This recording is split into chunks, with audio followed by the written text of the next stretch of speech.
కృష్ణ జన్మాష్టమి 2025వ తేదీ, సమయం మరియు తిథి. 2025వ సంవత్సరంలో కృష్ణ జన్మాష్టమి శుక్రవారం 15 ఆగస్టు 2025న జరుపుకుంటారు. ఈ పవిత్ర దినం విష్ణువు 8వ అవతారమైన శ్రీకృష్ణుని జననాన్ని సూచిస్తుంది. జన్మాష్టమి తేదీ 15 ఆగస్టు 2025 శుక్రవారం. నిశిత పూజ సమయం అర్ధరాత్రి పూజ 12:03 నుండి 12:47 వరకు. ఆగస్టు 16 తెల్లవారితే. అష్టమి తిథి ప్రారంభం ఆగస్టు 15, 2025 ఉదయం 3:01. అష్టమి తిథి ముగుస్తుంది ఆగస్టు 16, 2025 ఉదయం 1 గంటకు.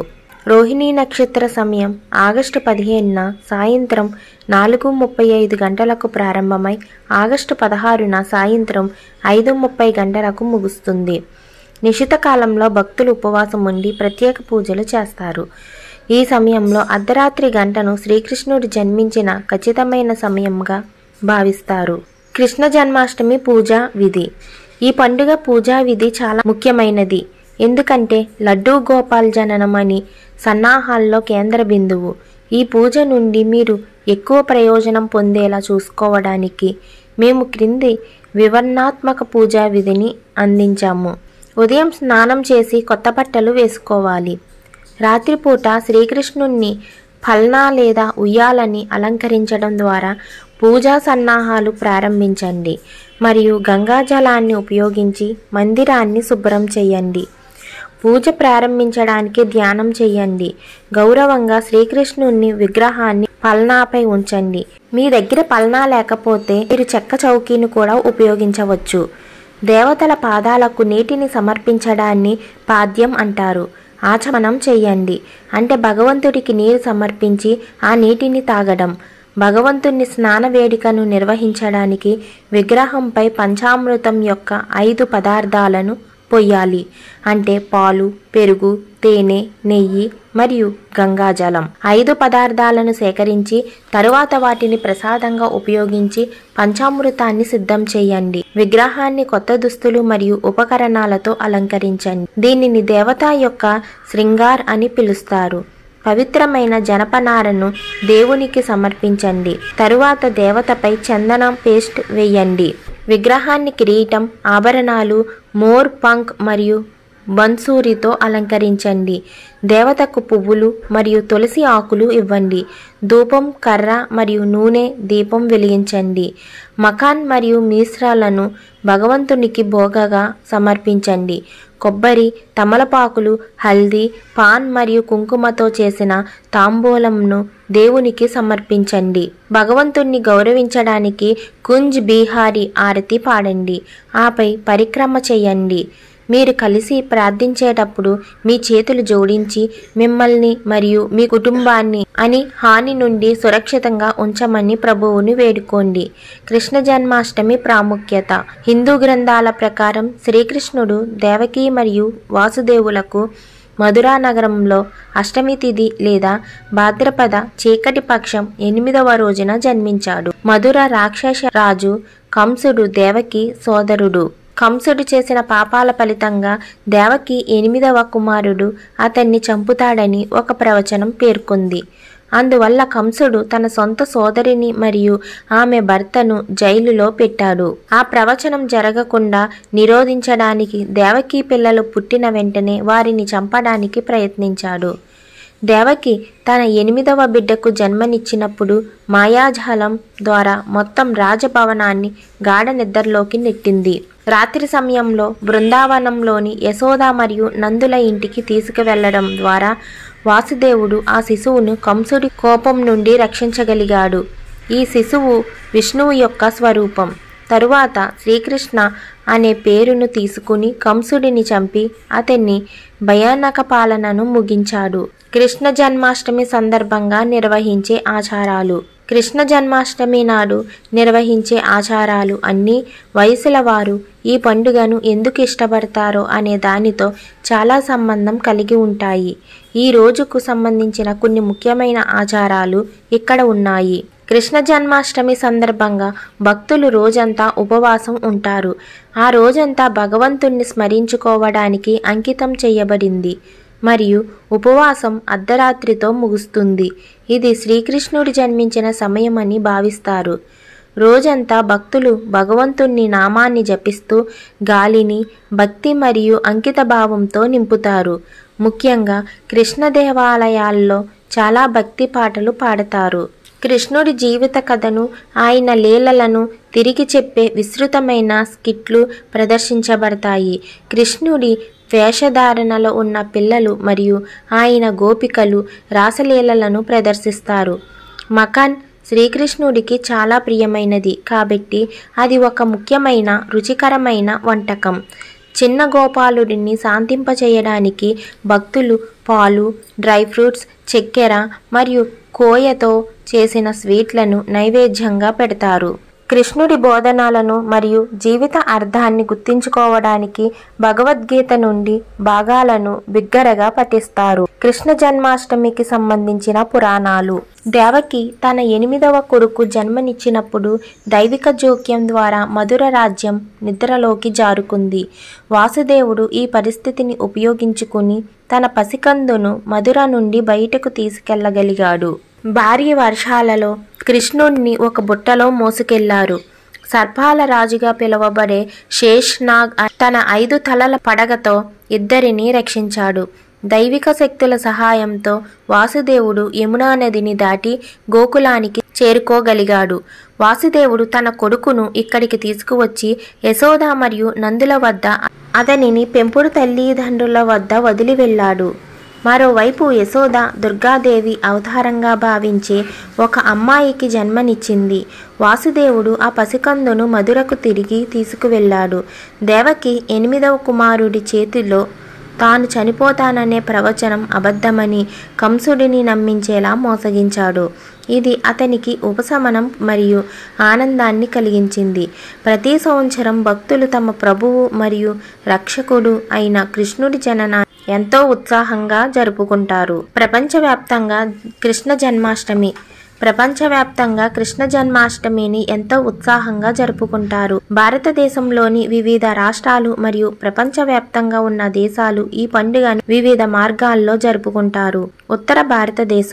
ఉత్తర భారతదేశంలో అతిపెద్ద పండుగ జన్మాష్టమి. ఈ రోజున ప్రజలు రాసలీల ఆచారం జరుపుకుంటారు. కృష్ణ జన్మాష్టమి నాడు జమ్మూలో జరిగే మరో కార్యకలాపం గాలిపటాలు ఎగరవేయడం. ఈశాన్య మరియు తూర్పు భారతదేశం జన్మాష్టమి నాడు మణిపూర్ నివాసితులు ప్రేమతో ప్రేరణ పొందిన రాధాకృష్ణ రాసలీల అనే నృత్య నాటకాన్ని ప్రదర్శిస్తారు. తల్లిదండ్రులు తమ పిల్లలను గోపికలుగా మరియు కృష్ణుడి కథల నుండి కృష్ణుడిగా అలంకరించి భగవద్గీత మరియు భాగవత పురాణాల్లోని 10వ అధ్యాయాన్ని బిగ్గరగా చదువుతారు. పశ్చిమ బెంగాల్ మరియు ఒడిశా. ఈ వేడుకకు మరొక పేరు శ్రీకృష్ణ ఒడిశా. జన్మాష్టమి నాడు ప్రజలు అర్ధరాత్రి వరకు ఉపవాసం ఉండి పూజలు చేస్తారు. వ్యక్తులు కృష్ణుడి జీవితానికి అంకితం చేయబడిన భాగవత పురాణంలోని 10వ పురాణాన్ని పఠిస్తారు. మరుసటి రోజు నంద ఉత్సవ్. కృష్ణుడి పెంపుడు తల్లిదండ్రులు నంద మరియు యశోదలను గౌరవించే పండుగ. రాజస్థాన్ మరియు గుజరాత్లో కృష్ణ జన్మాష్టమిని పురస్కరించుకొని దహీ హుండీ ఆచారానికి సమానమైన మకాన్ హండీ ఆచారం ఆచరిస్తారు. కొంతమంది వ్యక్తులు జానపద నృత్యాలు చేస్తారు, భజనలు పాడతారు మరియు శ్రీకృష్ణుని ఆలయాలకు వెళ్తారు. మహారాష్ట్ర. ప్రతి సంవత్సరం ఆగస్టులో ప్రజలు జన్మాష్టమిని గోకులాష్టమి అని కూడా జరుపుకుంటారు. కృష్ణ జన్మాష్టమి తర్వాత రోజు దహీ హండీ పండుగకు అంకితం చేయబడింది. ఈ రోజున ప్రజలు మట్టి కుండ పెరుగు అయిన దహీ హండీని పగలగొట్టారు. పురాణాల ప్రకారం బాలకృష్ణుడు వెన్న మరియు పెరుగును దొంగలించాడు కాబట్టి ప్రజలు తమ పాల ఉత్పత్తులను కృష్ణుడికి దూరంగా ఉంచేవారు. ఈ ఎత్తుగా వేలాడే కుండలను పడగొట్టడానికి కృష్ణుడు తన స్నేహితులతో కలిసి మానవ పిరమిడ్లను నిర్మించడం వంటి అన్ని రకాల సృజనాత్మక పరిష్కారాల గురించి ఆలోచిస్తాడు. చిందిన పదార్థాలను ప్రసాదంగా పిలిచే దహీ హండీ ఆలోచన ఆ విధంగా పుట్టింది. దక్షిణ భారతదేశం గోకుల అష్టమి వేడుకలను చాలా ఉత్సాహంగా జరుపుకుంటుంది. తమిళనాడులో నేలలను అలంకరించడానికి కోలం ఉపయోగిస్తారు మరియు కృష్ణుణ్ణి గౌరవించే భక్తి గీతాలు పాడతారు. కృష్ణుడు ఇంట్లోకి ప్రవేశించడాన్ని సూచించడానికి పూజ గది ప్రవేశ ద్వారం నుండి కృష్ణుడి అడుగుజాడలను అవి చిత్రీకరిస్తాయి. కృష్ణుడికి వెన్న, తమలపాకులు మరియు పండ్లు అర్పిస్తారు. భారతదేశంలో కృష్ణ జన్మాష్టమిని ఎలా జరుపుకుంటారు? కృష్ణ జన్మాష్టమి పండుగను ప్రపంచవ్యాప్తంగా హిందువులు 2-3 రోజుల పాటు జరుపుకుంటారు. ఈ పండుగ సందర్భంగా శ్రీకృష్ణుని జీవితానికి సంబంధించిన నాటక నృత్య ప్రదర్శనలను కృష్ణలీలలలో ప్రదర్శిస్తారు. దీని తర్వాత రాత్రంతా భక్తి గీతాలు పాడటం, ఉపవాసం ఉండటం, మరుసటి రోజు ప్రత్యేకంగా తయారు చేసిన స్వీట్లు మరియు రుచికరమైన వంటకాలను పంపిణీ చేసి ఆనందించే పండుగ జరుగుతుంది. కృష్ణ జన్మాష్టమి గురించి అన్ని భారతదేశంలోని వైవిధ్యం వివిధ పండుగలను సామరస్యంగా మరియు ఆనందంగా జరుపుకోవడానికి అనువైన ప్రదేశంగా చేస్తుంది. ఈ సందర్భాలలో ఒకటి శ్రీకృష్ణ జన్మాష్టమి 2025వ సంవత్సరం విష్ణువు అవతారమైన వ్యక్తి జననాన్ని గౌరవిస్తుంది. ఇది భాద్రపద మాసంలోని 8వ రోజున జరుగుతుంది మరియు దీనిని గోకులాష్టమి అని కూడా పిలుస్తారు.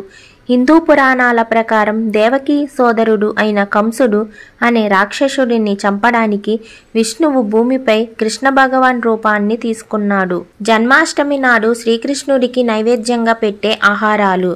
జన్మాష్టమి సందర్భంగా భక్తులు వివిధ రకాల స్వీట్లు మరియు పాలతో కూడిన ఆహార పదార్థాలను తయారు చేస్తారు. ముఖ్యంగా శ్రీకృష్ణుడు మఖాన్ చోర్ అంటే వెన్న దొంగ అని పిలుస్తారు కాబట్టి ఆయన వీటిని ఇష్టపడతాడు. ఈ నైవేద్యాలను తరువాత ప్రసాదంగా పంచుకుంటారు. అందించే ప్రసిద్ధ ఆహారాలు. మఖన్ అంటే వెన్న, కృష్ణుడికి చిన్ననాటి ఇష్టమైన దానికి ప్రతీక. మీశ్రీ అంటే రాక్ షుగర్, వెన్నతో కలిపి సరళమైన మరియు సాంప్రదాయ వంటకంగా అందిస్తారు. కీర్ పాలు మరియు ఎండిన పండ్లతో తయారు చేసిన బియ్యం పుడ్డింగ్. పేడా మరియు లడ్డు కోయా లేదా శనగపిండితో తయారు చేసిన సంప్రదాయ భారతీయ స్వీట్లు. పంచామృతం పాలు, తేనె, నెయ్యి, పెరుగు మరియు చక్కెరల పవిత్ర మిశ్రమం. పండ్లు మరియు డ్రై ఫ్రూట్స్ తాజాగా మరియు స్వీట్లతో అందించబడతాయి. చాలామంది శ్రీకృష్ణుణ్ణి గౌరవించడానికి 56 రకాల ఆహార పదార్థాలతో కూడిన చప్సన్ భోగన్ కూడా తయారు చేస్తారు. కృష్ణ జన్మాష్టమి యొక్క జ్యోతిష్య శాస్త్ర ప్రాముఖ్యత. శ్రీకృష్ణుని జనన కథ నిస్సందేహంగా చాలా మనోహరమైనది మరియు ఆయన అష్టమి తిథిలోని రోహిణీ నక్షత్రంలో కృష్ణపక్షంలో లేదా క్షీణిస్తున్న చంద్రుని దశలో జన్మించాడు. హిందూ క్యాలెండర్ ప్రకారం ఆయన భాద్రపద మాసంలో జన్మించాడు. ఫలితంగా ఈ జ్యోతిష్య శాస్త్ర గణనలను శ్రీకృష్ణ జన్మాష్టమి తేదీలు మరియు సమయాలను నిర్ణయించడానికి ఉపయోగిస్తారు. అధర్మం మరియు దాని అనుచరులు ప్రవచనాన్ని నాశనం చేయకుండా కాపాడే రక్షకుడు ఆయన. కంసుడు చేసిన దుష్ట కార్యాల కారణంగా కృష్ణుడు అతన్ని చంపాడు. అందువల్ల ప్రపంచం గందరగోళం మరియు భయాందోళనలతో మునిగిపోయినప్పుడల్లా ధర్మపాలనను పునరుద్ధరించడానికి విష్ణువు భూమిపై వివిధ అవతారాలను తీసుకుంటాడు. విదేశాల్లో కృష్ణ జన్మాష్టమి వేడుకలు. నేపాల్లో ప్రజలు అర్ధరాత్రి వరకు ఉపవాసం ఉండి మతపరమైన పాటలు పాడుతూ భగవద్గీతలోని శ్లోకాలను పఠించడం ద్వారా జన్మాష్టమిని జరుపుకుంటారు. ఫిజీలో జన్మాష్టమిని కృష్ణాష్టమి అని పిలుస్తారు. ఈ 8 రోజుల పాటు హిందువులు తమ మండలాలతో తమ ఇళ్లల్లో మరియు దేవాలయాల్లో గుమిగూడతారు. యునైటెడ్ స్టేట్స్లో జన్మాష్టమి వేడుకలు తెల్లవారుజామునే ప్రారంభమవుతాయి. హరే కృష్ణ బృందాలు మరియు వారి అనుచరులు రంగురంగుల వేడుకలు మరియు సాంస్కృతిక కార్యక్రమాలను నిర్వహిస్తారు.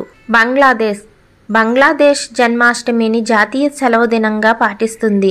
ఈ రోజున అనేక ఊరేగింపులు నిర్వహిస్తారు. సింగపూర్ కృష్ణ జన్మాష్టమిని జరుపుకోవడానికి దేవాలయాల్లో సాంస్కృతిక కార్యక్రమాలు జరుగుతాయి. కృష్ణ జప పోటీ ఈ కార్యక్రమాన్ని ప్రత్యేకంగా నిలిపింది.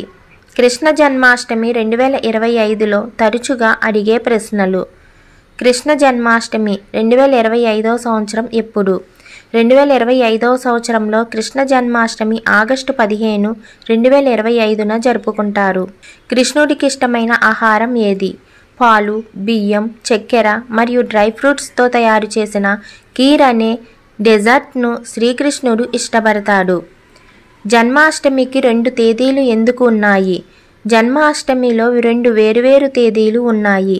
ఎందుకంటే వివిధ ప్రాంతాల్లో కృష్ణపక్షం అష్టమి తిథి ప్రాముఖ్యతను ఇస్తుంది. జన్మాష్టమి పూర్తి పేరు ఏమిటి? జన్మాష్టమి పూర్తి పేరు కృష్ణ జన్మాష్టమి. అష్టమి కృష్ణ అంటే ఏమిటి?